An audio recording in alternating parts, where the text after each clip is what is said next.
When they opened Carol Channing's estate in 2021, no one expected what they'd find.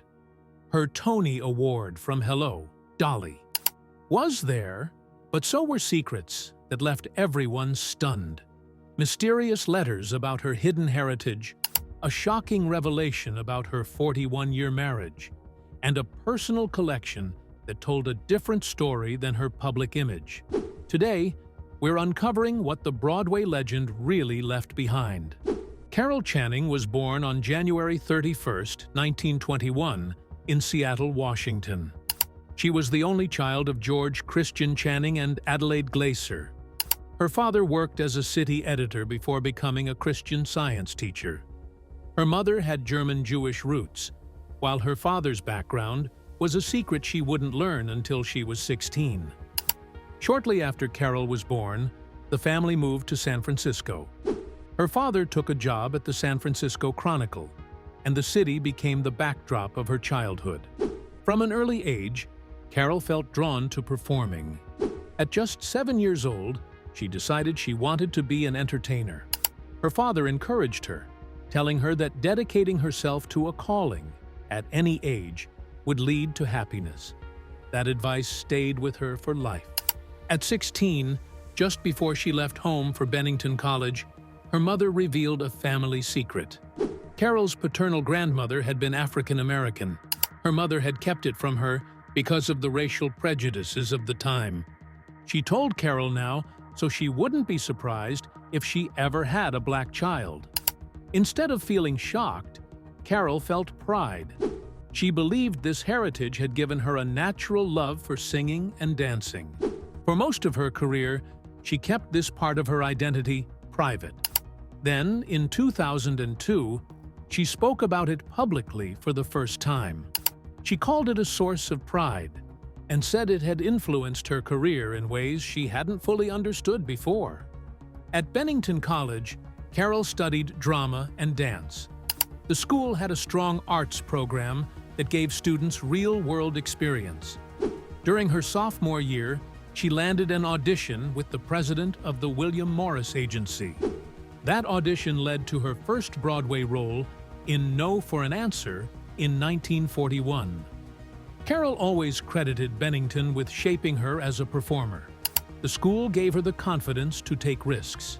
Decades later, she returned as a commencement speaker and told students that Bennington had removed her fear of failing.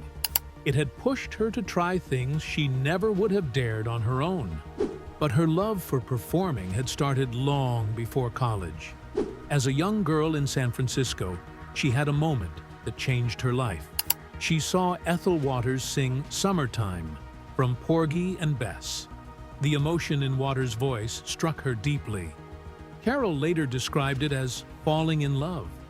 That night, she realized performing wasn't just about entertainment. It could move people in ways words never could. That idea stayed with her.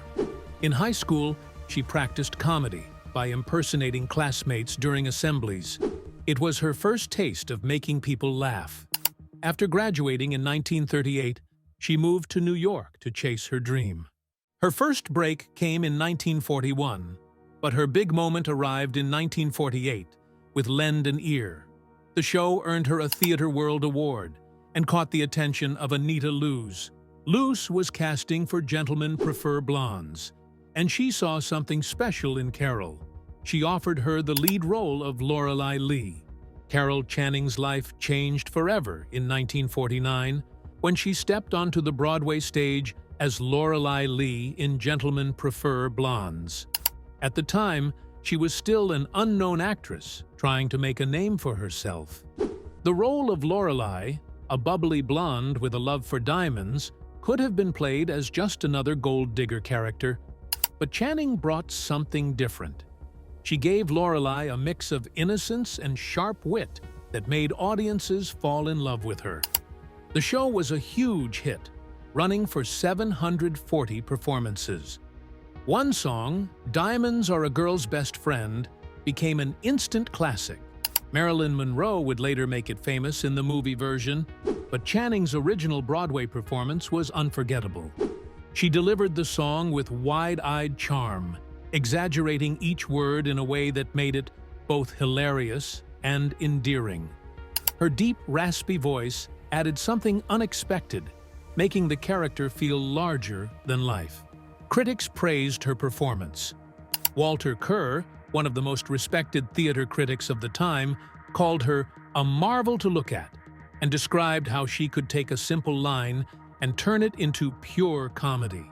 The audience couldn't get enough of her. Channing became so closely tied to the role that she played it again decades later in the 1974 musical Lorelei. By then, she was already a Broadway legend. She earned another Tony nomination for her performance, proving that even after all those years, no one could play Lorelei quite like her. This role made Channing a star, but it was only the beginning. In 1956, she earned her first Tony Award nomination for The Vamp, where she played a silent film star struggling to make it in the new world of talking pictures.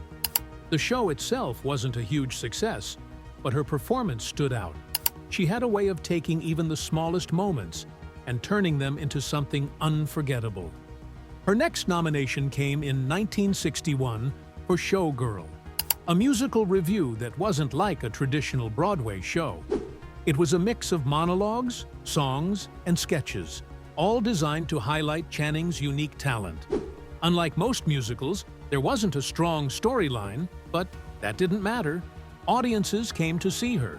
She had a presence that could hold the stage on its own. These early nominations showed that she wasn't just a one-hit wonder. She could take on different roles, different styles, and still steal the show every time. Carol Channing's role as Dolly Gallagher Levi in Hello, Dolly wasn't just a performance. It was a piece of Broadway history.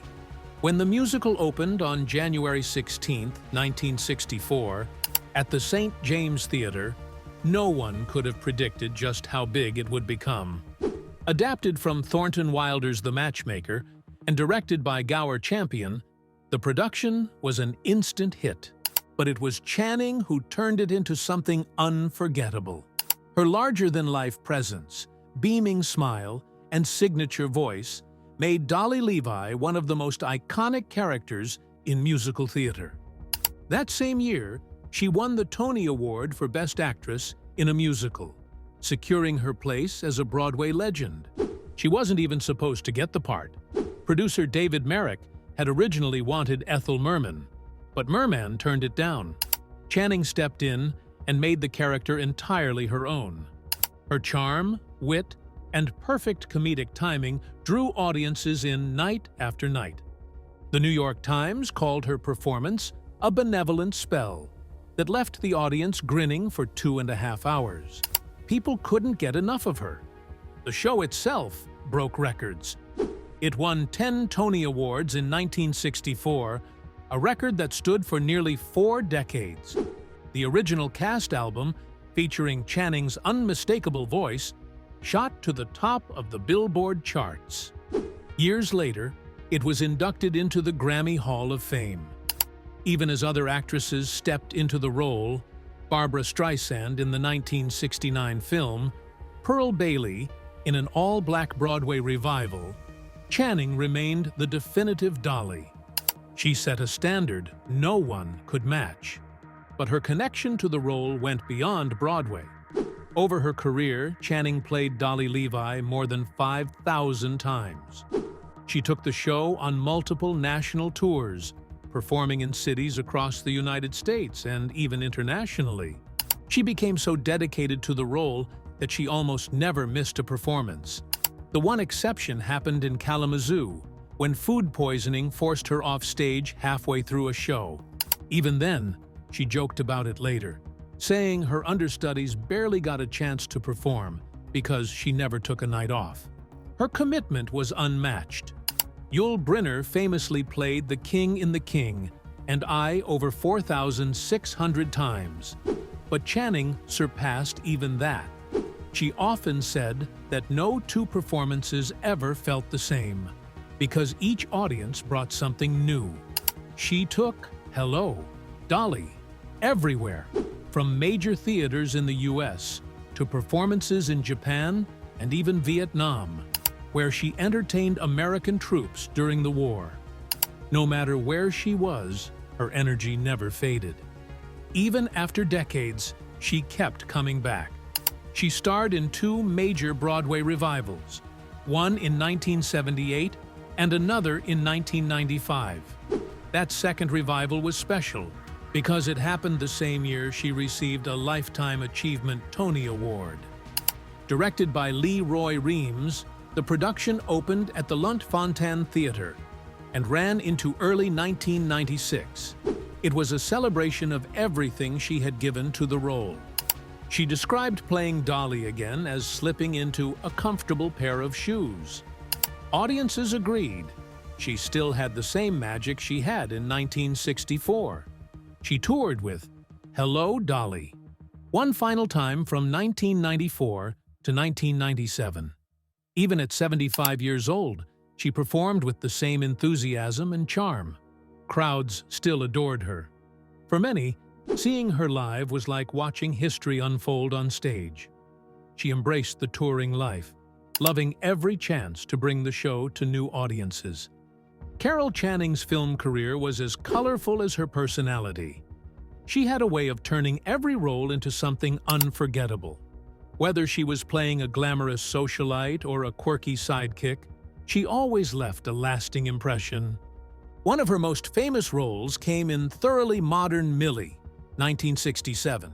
She played Muzzy Van Hosmeer, a wealthy widow with a heart of gold. The film followed Millie Dilmount, played by Julie Andrews, a young woman chasing love and success in the 1920s. Muzzy wasn't just there for comic relief. She became a mentor to Millie, guiding her through the ups and downs of city life. Channing lit up the screen with her over-the-top charm.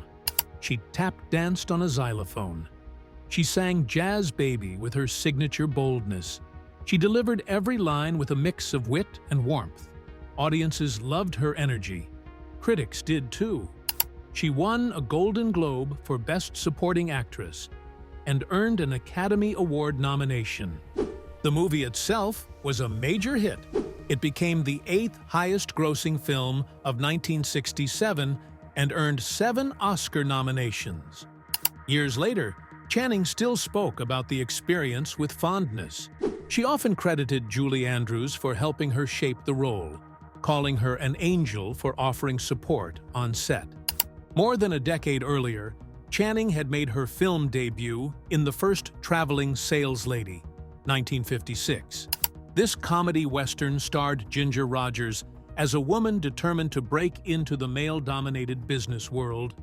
Channing played Molly Wade, a singer-turned-saleswoman, who joined her friend on a journey through cattle country selling barbed wire. The film had an interesting claim to fame. It featured Clint Eastwood in one of his first credited roles. Even more memorable, Channing was the first person to kiss him on screen. She later joked about it in interviews, saying it was probably more exciting for him than for her. The movie itself wasn't a box office success, but it had its moments. It was one of the last films produced by RKO Pictures, before the studio shut down. It also carried a subtle feminist message, showing women taking charge in a time when men ruled the business world. Channing's performance added humor and charm to the story, proving she could shine on the big screen just as much as she did on stage. Then came Ski-Doo, 1968, a film unlike anything Channing had ever done. Directed by Otto Preminger, this bizarre counterculture comedy tried to capture the rebellious spirit of the 1960s. It followed a retired mobster, played by Jackie Gleason, who accidentally took LSD. Groucho Marx played a crime boss named God. The movie also featured Mickey Rooney, Frankie Avalon, and a handful of other stars. Channing played Flo Banks, the mobster's wife, and brought her usual larger-than-life energy to the role. One of the most unforgettable scenes had her dressed in pirate clothes, singing the title song while hippies staged an ambush. The movie was wild, unpredictable, and, unfortunately, a disaster at the box office. Critics didn't know what to make of it. Audiences weren't sure either. But over time, Skidoo found a second life as a cult film. It was strange, messy, and completely unique. Channing's performance stood out, showing that she wasn't afraid to take risks. Throughout her career, she worked with some of Hollywood's most respected directors. George Roy Hill directed her in Thoroughly Modern Millie before going on to make Butch Cassidy and the Sundance Kid. Arthur Lubin, known for mixing comedy with unexpected themes, directed her in The First Traveling Sales Lady. Otto Preminger, famous for pushing boundaries, cast her in Skidoo. Each film showed a different side of Channing. She could be elegant and glamorous. She could be funny and unconventional. She could even be part of a psychedelic mobster comedy. In the 1960s, variety shows were a huge part of television, and Channing was a frequent guest. She performed on The Ed Sullivan Show, The Carol Burnett Show, and The Andy Williams Show, where she didn't just sing, she put on a full show. Songs like The Girl in the Show weren't just musical numbers. They were full of humor and personality, showcasing her unique style. She also appeared on Hollywood Squares, where her quick wit made her a fan favorite.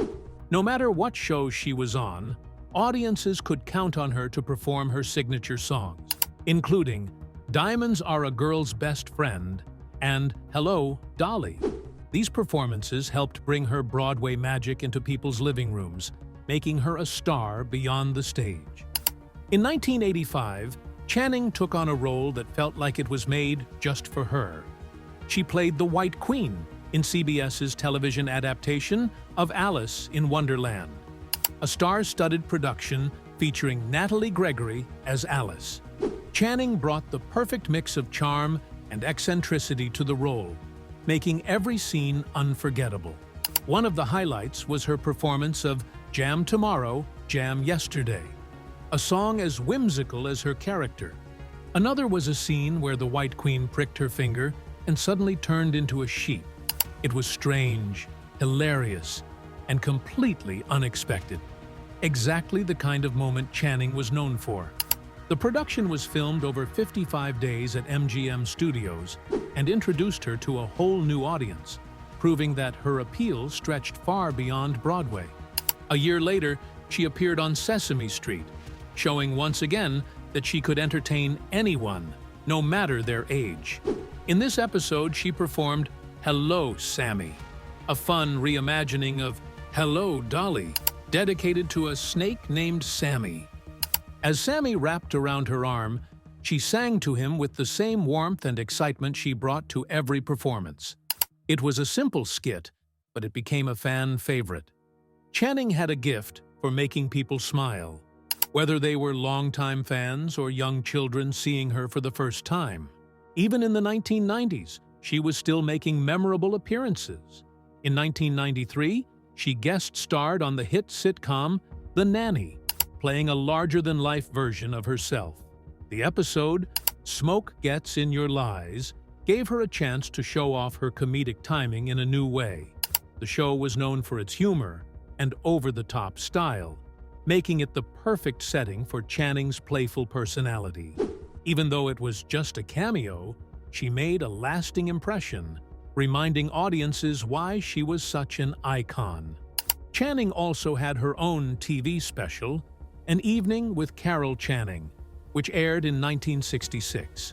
The hour-long program featured performances, comedy sketches, and special guests like George Burns and David McCallum.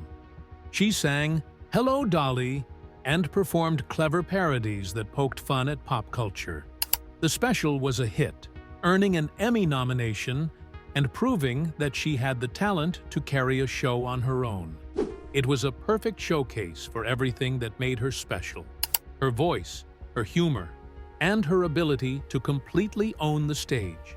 No matter what decade it was, Carol Channing always found a way to shine on television. She could make people laugh, she could make them sing along, and most importantly, she could make them remember her. Carol Channing's personal life had as much drama as her career. Her first marriage was to Alexander F. Carson, a Canadian football player with the Ottawa Rough Riders. People called him the Murderous Axe, a name that made him sound like a character from a crime novel. Along with his football career, he also worked as a private detective. They married in 1950 and had a son, Channing Carson, in March 1953. But their relationship was rocky, and by 1956, it was over. Their divorce led to a complicated family situation. Carson had little involvement in his son's life, and in 1960, a judge officially ended his parental rights. The court ruled that the boy should take the last name of Channing's next husband, Charles Lowe. The decision was made to protect the child from the burden of a father who had abandoned him. After the divorce, Carson's life took some strange turns. He left football behind and focused on his detective work in New York. In 1965, he remarried, but the marriage lasted just 63 days. He eventually passed away in Palm Beach, Florida, in 1981. Though he and Channing had long since gone separate ways, his absence left a lasting mark on their son's life. That same year, Channing married Charles Lowe, a man who would shape her career for decades. He wasn't just her husband, he was also her manager and publicist. With his guidance, she reached new heights, including her legendary role in Hello, Dolly. The two stayed married for 41 years, but their relationship was far from perfect. In 1998, she filed for divorce and revealed shocking details about their marriage. She accused him of emotional abuse, financial mismanagement, and infidelity. But perhaps the most surprising detail was that, in over 4 decades together, they had been intimate only twice, both times during their honeymoon. Lowe denied her claims, but he passed away in 1999 before the divorce was finalized. His death marked the end of their troubled relationship. Though they had built a professional empire together, Channing later described those years as some of the unhappiest in her life. Then, when she least expected it, she reconnected with her childhood sweetheart, Harry Colligian. They had first fallen in love in junior high school in San Francisco, but life took them in different directions. Channing had never forgotten him, and in her 2002 memoir, Just Lucky I Guess, she wrote about their young romance. Friends who read the book encouraged Colligian to reach out. He had recently lost his wife, and after decades apart, the timing was finally right. In 2003, when Channing was 82 and Colligian was 83, they got married. It was a love story that seemed almost too perfect to be real. They dedicated their later years to arts education, creating the Dr. Carol Channing and Harry Colligian Foundation for the Arts. They spent their time between Modesto and Rancho Mirage, California, enjoying the life they had found again. Their marriage lasted until Colligian's passing on December 26, 2011, just 1 day before his 92nd birthday. Channing's family life was just as complex as her marriages. Her son, originally named Channing Carson, took the last name Lowe after his stepfather adopted him. This legal change was part of the process that officially separated him from his biological father. As an adult, Chan Lowe built a career as an editorial cartoonist and was even nominated for a Pulitzer Prize. But his relationship with his mother had its difficulties. Family tensions, especially during her marriage to Charles Lowe, led to long periods where they barely spoke. Before her reunion with Colligian, Channing also shared a close companionship with Roger Denny, an interior designer. After Charles Lowe's death, Denny became an important figure in her life, offering support during a time of transition. Their relationship lasted several years before they went their separate ways. Carol Channing never slowed down. Even in her later years, she stayed in the spotlight, sharing her stories and songs with the same energy that made her famous. In 2002, she wrote her autobiography, Just Lucky I Guess, a memoir of sorts. The book gave readers a closer look at her life, From her biggest moments on Broadway to her friendships with stars like Marilyn Monroe and Barbra Streisand. She also wrote about her struggles, including her fight against ovarian cancer. One of the most surprising moments in the book was a secret she had carried since she was 16. That was when her mother told her that her father was part African American. Channing had never known, and the revelation added another layer to her already fascinating story. Some critics thought the book jumped around too much, but many loved how it captured her personality. It was warm, full of life, and filled with the same charm she brought to the stage. Even after stepping away from Broadway, she kept performing. She traveled across the country with cabaret-style shows, singing her most famous songs and sharing stories from her career. She played Dolly Levi for the last time in 1995, ending a run that had lasted over 5,000 performances. That kind of dedication was rare, but Channing never treated acting as just a job. She loved every moment of it. Her influence reached far beyond the theater. In 1970, she became the first celebrity to perform at a Super Bowl halftime show. 2 years later, she did it again, proving that her talent could reach audiences everywhere. She had a way of connecting with people that made her unforgettable. Even in her final years, she remained a legend. She passed away in 2019 at the age of 97, but her impact on the entertainment world never faded. Through her recordings, her performances, and the many artists she inspired, Carol Channing's legacy lives on. Carol Channing's estate auction in 2021 was more than just a sale. It was a chance for fans to own a piece of her life and celebrate a career that lasted over 7 decades. Held online by Able Auction Co. on June 17th, the event featured more than 200 items from her Southern California home. The excitement was huge. Channing had performed "Hello, Dolly" more than 5,000 times, making her one of Broadway's most unforgettable stars. But this wasn't just about memorabilia. A portion of the proceeds went to Bennington College, where she had studied, and Broadway Cares, Equity Fights AIDS. She had spent years giving back to the theater world, and even in her absence, that spirit lived on. When the auction catalog was released in May, fans got their first look at what was up for grabs. Some of the biggest highlights were her awards. Her 1964 Tony Award for "Hello, Dolly" was expected to sell for as much as $30,000. Her 1968 Golden Globe for "Thoroughly Modern Millie" had a price estimate between $8,000 and $12,000. But the most exciting pieces weren't just trophies. They were the costumes that had become symbols of her performances. The famous red sequined dress from "Hello, Dolly" was listed at $1,000 to $1,500. A tiara from "Gentlemen Prefer Blondes" was valued between $2,000 and $3,000. These outfits weren't just clothes. They were pieces of Broadway history, worn by a woman who had defined an era. Some items told a more personal story. A framed photograph of Channing with Queen Elizabeth II had an estimated price of $200 to $400. Original Al Hirschfeld drawings, including one showing her with George Burns, were valued as high as $15,000. These drawings were special. Hirschfeld had captured so many Broadway legends with his art, and Channing was one of his favorites. The auction stirred a lot of emotions. Some fans were excited to own something that had belonged to her.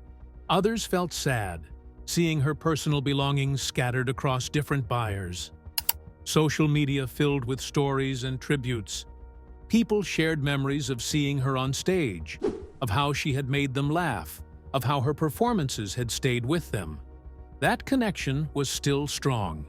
In just 8 hours, the auction brought in about $406,000 from more than 6,000 bids.